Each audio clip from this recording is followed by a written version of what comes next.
Hello everyone, welcome back to our channel.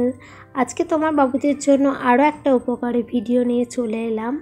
তোমাদের অনেকের মনে প্রশ্ন ছিল বাবুদের মাসাজ অয়েল কোনটা সব থেকে ভালো, কোনটা বাবুদেরকে মাসাজ করলে বাবুদের ওয়েট গেইন করবে, সব কিছুই সেই প্রশ্নের উত্তর দিতে আমি আজকে ভিডিওটা নিয়ে চলে এলাম। তো প্রথম থেকে ভিডিওটা দেখতে থাকো।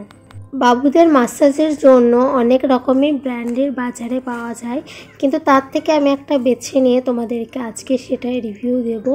এই তেলটার নাম হচ্ছে ডাবর লাল তেল। তোমাদের বাবুদেরকে তোমরা রেগুলার ব্যবহার করতে পারবে গরম, শীত বা বর্ষাকালে। এই তেলটার নিচে দেখতে পারবে লেখায় আছে রেগুলার মাসাজ উইথ ডাবর লাল তেল, মানে প্রত্যেক দিন মাসাজ করা যাবে বাবুকে। Mask baby bones and muscle stronger, মানে মাখালে এই তেলটা বাবুদের হাড় আর মাসল স্ট্রং করবে। Herbs that help to make skin healthy and glowing, মানে এই তেলটা মাখালে তোমাদের সাহায্য করবে স্কিনটাকে হেলদি করা এবং উজ্জ্বল করা। বাবুদের ত্বকে উজ্জ্বলটা খুবই আমাদের দরকার, তাই তোমাদের এই তেলটা মাখালে কতটা উপকার আসবে সেটা বলেই দিলাম।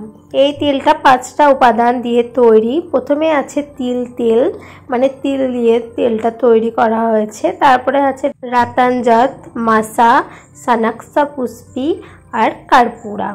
এই 5টা উপাদান দিয়ে এই তেলটা তৈরি করা হয়েছে। তারপরে দেখো এখানে ডেট তো লেখায় আছে 23-এ তৈরি হয়েছে, 26 পর্যন্ত ডেট আছে। আর এটা মাত্র 65 টাকা দাম।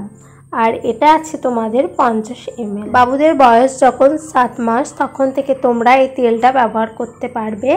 1 থেকে 6 মাসের বয়সের বাবুদেরকে মাখানো যাবে না এই তেলটা, কারণ তাদের স্কিন এতটাই নরম থাকে, তো তাদের র্যাশ বেরোনোর সম্ভাবনা থাকে। তো আজকের ভিডিওটা তোমাদের কেমন লেগেছে আমাকে অবশ্যই কমেন্টে জানাবে। আর দেখা হচ্ছে তোমাদের সাথে কোনো নেক্সট ভিডিওতে।